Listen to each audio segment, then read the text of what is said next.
せ止まるとこないんでしょ？うちに止めてあげる。 Seriously, this is why I tell everyone to check out the manga. Wait, no, not that. That is a very good reason though. Like, do you see how that went from moving along normally to holy fuck dude, Rogue and Sting are on crosses? My precious Yukino, if you didn't check out my top 5 favorite fairy girls video, she is in there. She's freaking strung up, chained. I mean, all of them look like they've been tortured. Who knows what happened to the girls? According to the things the army is saying, like, it's implied that it's just terrible. Half of their clothes are like ripped off, they're tied up. When Mira Jane sees it, like, she looks like she's about to cry. I mean, this was totally unexpected. The maturity level here is honestly the reason to read the manga, especially if you're only watching the anime. All of this stuff usually gets censored or toned down a bit, but clearly this makes for an exciting and very dark story, so I highly recommend reading this. Then, as I've told you guys in past videos, I knew at some point whether it was him or he was controlled or reconstructed, brought back to life, some kind of projection, whatever it is, some way, somehow, you have Urza, Kagura, and Jalal together. Simone is coming back. Like, it's 100% happening. Kagura's brother is going to be an enemy. Then we had all the stuff with Mavis, which we'll get into in a minute. But starting off with Brandish, we have Natsu thanking her for saving his ass, or maybe thanking her for her ass. I don't know about you guys, but I'm starting to warm up to Brandish after the whole Aquarius situation. I'm curious to see how she's going to turn out in the anime. I guess her pouting is pretty cute, and she seems kind of like a long-term friend for Lucy in the future, so her character development from here on out would be pretty interesting.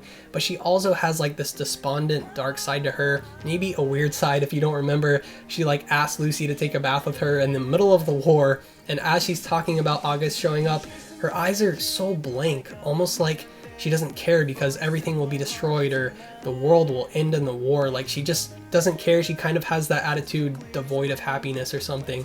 Maybe, just maybe, Lucy will change that. You know, she has that kind of effect on people. So when Mavis shows up with Kana, I was kind of surprised because I was like, okay, what are these two doing together? Mavis has lent her her power before, but we haven't really explored Kana's character in quite a while, and Mavis proceeds to show her very heart, or rather her naked lolly body sealed in glass, that Zeref wants to end the world. Zeref is just lonely. He wants his girlfriend back. We can tell by Mavis's face though that she has a serious plan. I mean, Netflix and chill, or Crunchyroll and chill with Zeref was still on the table for a while, but maybe she put an end to that. Like, you see her face and her mentioning fairy glitter, the insanely strong magic that, yeah, she's lent Kana before. I love how serious Mavis gets.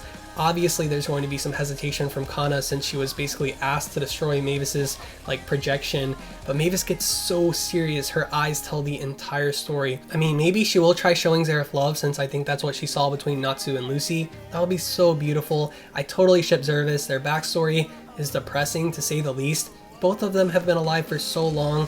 Maybe their story will end in love and their lives will end together, but that begs the question, what's going to happen to Natsu if Zeref dies? And again, in Northern Fjord, you have everyone ready to fight, ready for their allies to show up, Gajiel and Levi working together, and it just turns super dark. They're literally like chains around Yukino's neck. Chains. Like, this war just became a serious fucking war, and Hiro is displaying that in all the right ways.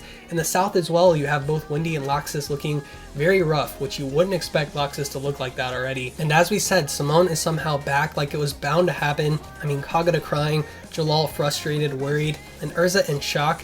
I mean, this will make for such an emotional roller coaster for all of them. Seeing as Jalal kind of killed Kagura's brother, this is going to be an intense part of the war. It already is. Like, you see what Kagura does, like freaking out and Jalal kind of holding her back. I thought maybe Simone could somehow be a part of the Spriggan 12, but it's looking like Nineheart like brought him back somehow. Maybe it's his controlled corpse. We'll see where this goes. Tell me what you guys thought of the chapter in the comments. I was honestly shocked to see Sabretooth on crosses and Yukino like chained up. That got super dark. I mean, we know it's not going to be this intense in the anime. Hiro's showing us how harsh this manga can be, how harsh this war can be. I'm just enjoying reading it. Thank you guys so much for watching. The support lately has been amazing. I really appreciate it. You can read the manga with official translations on crunchyroll.com/soul. That will be in the description. And I'm always talking with you guys on Twitter and Instagram. Come hang out there at soul_animation. And make sure to drop a like for this intense war. I want to see this army get destroyed for doing that to Yukino and the rest of them. And subscribe for more fairy tale. Arigato. Johnny.